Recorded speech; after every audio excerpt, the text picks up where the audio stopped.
First of all, without God, your work is in vain. Look at verses 1, Psalm 127.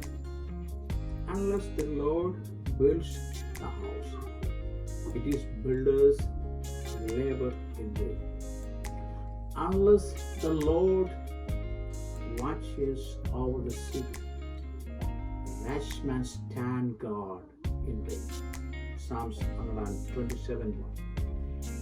The psalmist warns against the attitudes of self-sufficiency in these verses.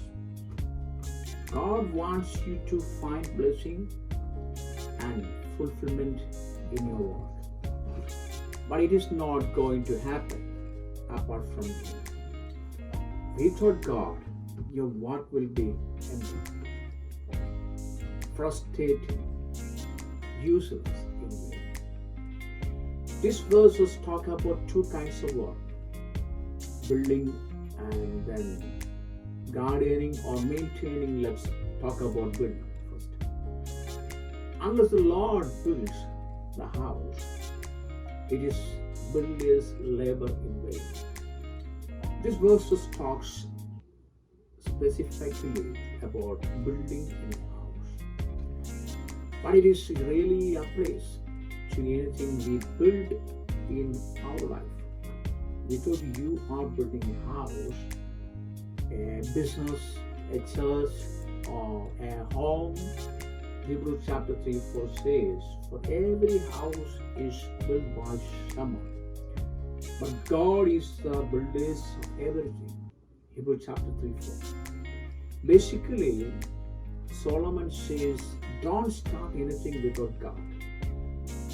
Whether you are starting school or a new project or a new job or a new relationship or a ministry, don't do it without God. Proverbs chapter 16:3 says, "Commit the Lord whatever you do, and your plans will succeed." Whenever you attempt in a life, commit it to God from the very beginning. Because if God is not in it, then God's blessing will not be on it. God may choose to frustrate your plan, or He may simply choose to frustrate you. But either way, unless the Lord builds the house, it's builders' labor in vain. So that's building is a way, but there is a gardening in vain as well. Unless the Lord watches over the city, the watchmen stand guard in vain.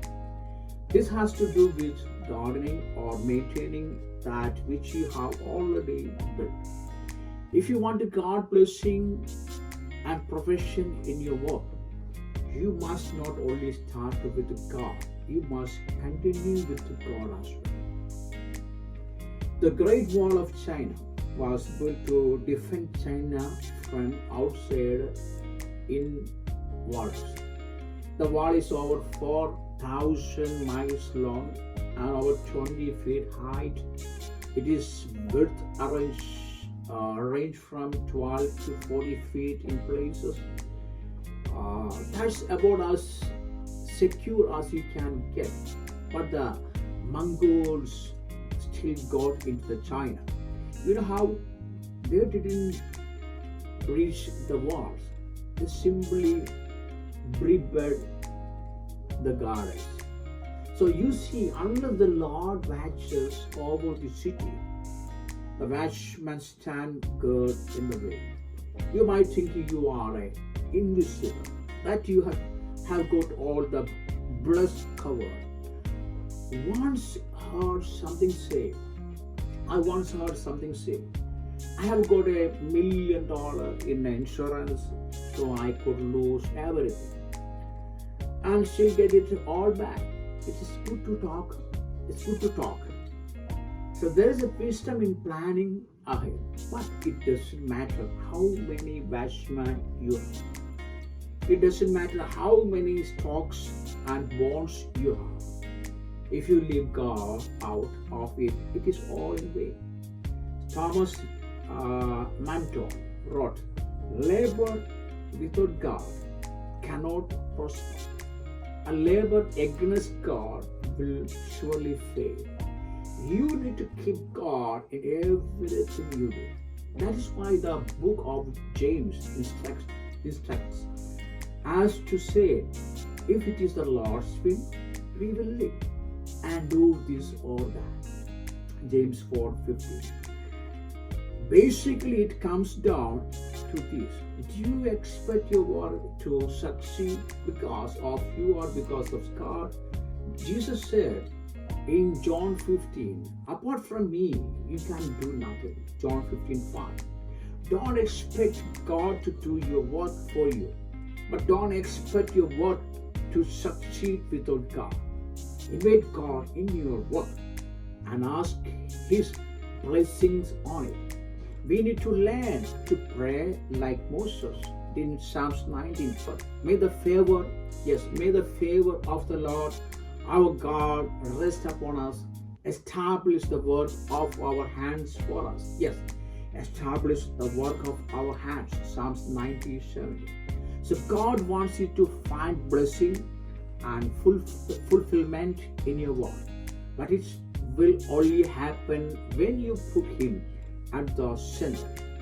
Whatever your task, whatever you do, whatever you are building a house or raising a family or gardening a city, put God at the center and you will find fulfillment in what you do. That's the first thing we need to learn if you want to know God's provision and blessing in your work. Without God, your work is in vain. Hallelujah. May God bless you all.